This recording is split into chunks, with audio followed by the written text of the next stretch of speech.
Food డెలివరీని ఉపాధిగా చేసుకుని జీవనం సాగిస్తున్న స్విగ్గీ డెలివరీ బాయ్స్పై దాడులు అరికట్టాలని డెలివరీ బాయ్స్ డిమాండ్ చేశారు. గత 4 రోజుల క్రితం విశాఖ ఆక్సిజన్ టవర్స్లో స్విగ్గీ డెలివరీ బాయ్పై జరిగిన దాడితో మిగతా వారు ఆందోళనకు దిగారు. ఇదే అంశానికి సంబంధించి మరింత సమాచారం మా విశాఖ ప్రతినిధి రాజు అందిస్తారు. గేటెడ్ కమ్యూనిటీ దీంట్లో ఉన్నటువంటి ఆక్సిజన్ టవర్స్ పేరుతో ఉన్నటువంటి ఒక గేటెడ్ కమ్యూనిటీ నివాసంలో గత 4 రోజుల క్రితం స్విగ్గీ బాయ్ మీద అయితే దాడి జరిగింది. అది ఈరోజు ఆ వివాదం అయితే తీవ్రతరం అవుతుంది. దీంతో ఒక స్విగ్గీ బాయ్ని కొట్టడం, అదేవిధంగా హాస్పిటల్ పాలైనట్టుగా కూడా ఒక ఇంటి యజమాని అయితే చేసిన ప్రక్రియ ఈరోజు వివాదాలకు నిలయంగా మారింది. దీని మీద ఇప్పటికే ఎవరైతే దాడి చేశారో వాళ్ళ మీద కేసు నమోదు చేసినట్టుగా తెలుస్తుంది. అయితే ఆ దాడిలో గాయపడినటువంటి స్విగ్గీ బాయ్ అయితే ప్రస్తుతం హాస్పిటల్లో చికిత్స పొందుతున్నాడు. మరి దీనికి సంబంధించి స్విగ్గీ బాయ్స్ మనతో పాటు మిగతా వాళ్ళు ఉన్నారు. వాళ్ళ ఆవేదన ఏంటి, అసలు ఆ రోజు ఏం జరిగింది, రాబోయే రోజుల్లో వీళ్ళు ఎలా డెలివరీ చేయాలి అనుకుంటే, అంటే ఆర్డర్స్ డెలివరీ చేయాలంటే ఎలాంటి రక్షణ కావాలో కోరుకుంటున్నారో తెలుసుకునే ప్రయత్నం చేద్దాం. చెప్పండి, ఆ రోజు అంటే గత 4 రోజుల క్రితం ఏదైతే ఆక్సిజన్ టవర్లో జరిగింది, అసలు ఏం జరిగింది? ఆ అబ్బాయి పేరు ఏంటి? అబ్బాయి పేరు అనిల్ అండి. అబ్బాయికి ఆర్డర్ వచ్చింది. అందులో ఒక రెస్టారెంట్ అయితే పేరు ఉంటుంది, అది రెస్టారెంట్గా జీనీ ఆర్డర్ లాగా ఒక ఆర్డర్ వచ్చింది. ఆర్డర్ అబ్బాయికి తెలియక, అబ్బాయికి ఈ ఏరియా కాదు, అబ్బాయి ఇక్కడ వచ్చి చేసుకుంటు నర్సీపట్నం ఊరు, ఇక్కడ వచ్చి చేసుకుంటున్నాడు. అబ్బాయికి తెలియదు, అడ్రస్ తెలియదు. అక్కడ వెతికాడు కానీ తెలియలేదు, ఎందుకంటే ఆ రెస్టారెంట్ అయితే పేరు ఉంటుంది కానీ అక్కడ అది లేదు.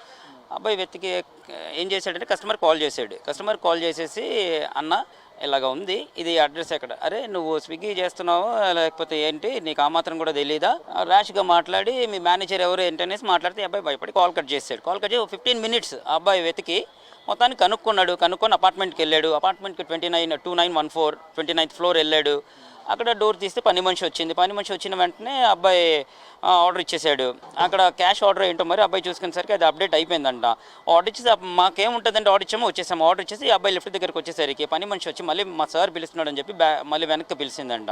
వెనక్కి పిలిచిన తర్వాత అతను అప్పుడు మళ్ళీ ఏంటండి అంటే, నువ్వు నన్ను అన్న అంటావా, నువ్వెంత, నీ బతికెంత అన్నట్టు మాట్లాడి అబ్బాయి అలాగా మాట్లాడుకుంటూ వస్తే, ఈ అబ్బాయి లిఫ్ట్ ఇంకా రాలేదని 29th ఫ్లోర్ నుంచి దిగుతూ వస్తుంటే అబ్బాయిని వెంటాడుకుంటూ కింద వరకు దిగేసి వచ్చి ఆల్రెడీ అక్కడే సెక్యూరిటీ వాళ్ళకి కాల్ చేసేసి అబ్బాయిని అక్కడే బ్లాక్ చేసేసి ఇంకా అక్కడ కొట్టడం స్టార్ట్ చేసి మధ్యలోనే అబ్బాయి నన్ను ఏ కులం అనేసి అడిగాడంట. మా అబ్బాయి చెప్పాడంట ఇలా అలాగని ఆ మాటతో దూషించాడంట. అలాగా అంత అమానుషం అది. ఆ కులం నీకు ఏ కులం అయినా ఇప్పుడు నీకు బ్రో అన్నందుకే దాడి జరిగింది అని చెప్తారు. కానీ నిన్న మొన్నటి వరకు వేరే ప్రచారం జరిగింది, ఆ ఇంట్లో ఉన్నటువంటి పని మనిషిని చేయి పట్టుకొని అసభ్యంగా ప్రవర్తించాడు కాబట్టి కొట్టామని చెప్పి అక్కడ స్థానికంగా చెప్తున్న పరిస్థితి కూడా ఉంది. దాని మీద అదంతా అబద్ధం అండి. అంత పని మనిషిని చేసేంత అయితే మరి ఇంకా అసలు అలాంటప్పుడు అతనికి మా అబ్బాయిని ఆపేసి కేసు పెట్టవచ్చు కదా, వెంటనే ఎందుకు కొట్టి పంపించడం కాదు.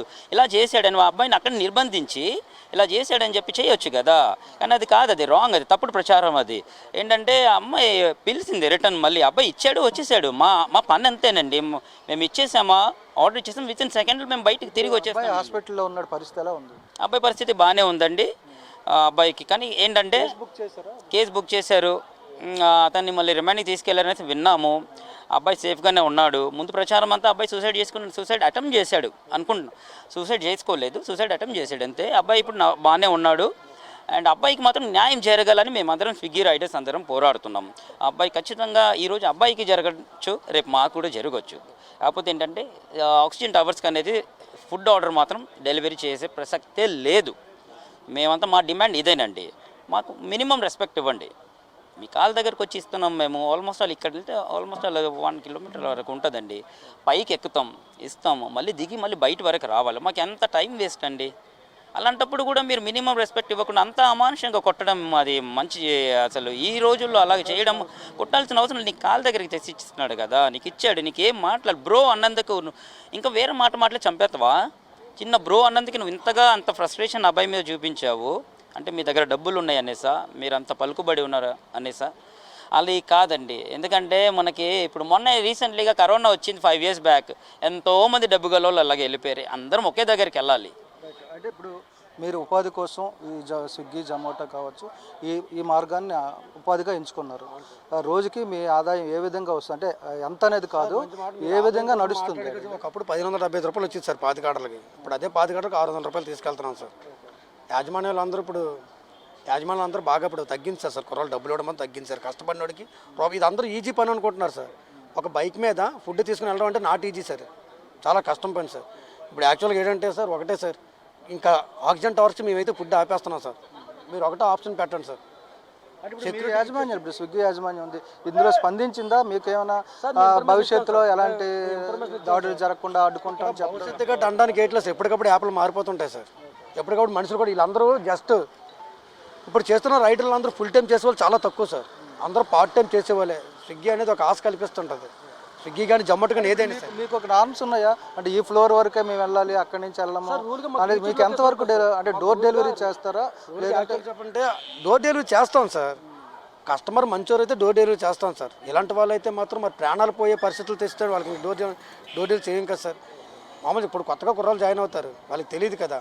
కస్టమర్ ఇలాగే చాలామంది సార్ తెలియకుండా చాలామంది డబ్బులు తింటారు సార్. ఒకటే సార్ మేము అడుగుతున్నాం, నైట్ టైం మాకు స్విగ్గీ జొమాటో ర్యాపిడ్ ఇవన్నీ చేయడం పర్మిషన్ ఉందా? పర్మిషన్ యాప్లో చూపిస్తుంది, పోలీసు వాళ్ళు పట్టుకొని సెల్లో బళ్ళు లాగేసుకుంటున్నారు సార్. దీన్ని ఇప్పుడు మీరు తీసుకెళ్ళండి సార్, ఇది పోలీసు వాళ్ళ చేత పర్మిషన్ ఇప్పించండి, లేకపోతే యాప్లు 11 తర్వాత ఆపించండి సార్. నైట్ 11కి డ్యూటీ లేకుండా చేసేయండి, తెల్లవారు 24 అవర్స్ ప్రతి యాప్ పెడుతుంది. ఆక్సిజన్ టవర్స్కి పూర్తిగా డెలివరీ ఆపేస్తారా? ఎంతకాలం ఆపుతారు సార్? ఎంతకాలం కాదు సార్, ఇంకా అపార్ట్మెంట్ పరిస్థితి ఏంటంటే ఫుడ్ సెక్యూరిటీ ఆప్షన్ పెట్టండి సార్, సెక్యూరిటీ ఫుడ్ ఇచ్చేస్తాం, వాళ్ళు పట్టుకెళ్ళాలి అంతే, ఇంకా వేరే ఆప్షన్ లేదు సార్, అంతే సార్. ఇది ఏదైతే ఏదో ఉపాధి కోసం ఈ మార్గాన్ని ఎంచుకున్నటువంటి యువకులకు అందరికీ కూడా ఒక రకమైనటువంటి ఉపాధి కల్పన వస్తున్న నేపథ్యంలోనే ఈ డెలివరీ చేస్తున్న సమయంలోనంటే ఏదైతే ఫుడ్ ఆర్డర్ల ప్రకారం చేస్తున్నటువంటి ఏదైతే ఆర్డర్స్ ఉన్నాయో ఆ ఆర్డర్స్ డెలివరీ చేసే టైంలో ఎక్కువ సవాళ్ళు ఎదురవుతున్నాయో ఆ సవాళ్ళని తట్టుకునే విధంగా మాకు రక్షణ కల్పించాలి. లేదు అంటే యాప్లు అర్ధరాత్రి సమయం అంటే రాత్రి 11 తర్వాతే ఆపాలి. ఒకవైపు పోలీసులతో వేధింపులు ఉన్నాయి, మరోవైపు డెలివరీ సమయంలో ఇటు ఏదైతే ఆర్డర్ పెట్టినటువంటి యజమానులు ఉన్నారో వాళ్ళని కూడా మేము ఫేస్ చేయవలసి వస్తుంది. కాబట్టి మాకు రక్షణ కల్పించడంతో పాటు ఒక నిబద్ధతలు కూడా దీనికి నియమాలు కూడా ఏర్పాటు చేయాలని చెప్పి ప్రభుత్వాన్ని కోరుతున్నారు. దాడులు చేసేవారి మీద కఠినంగా చర్యలు తీసుకోవాలని కూడా వీళ్ళు డిమాండ్ చేస్తున్న పరిస్థితి అయితే ఉంది.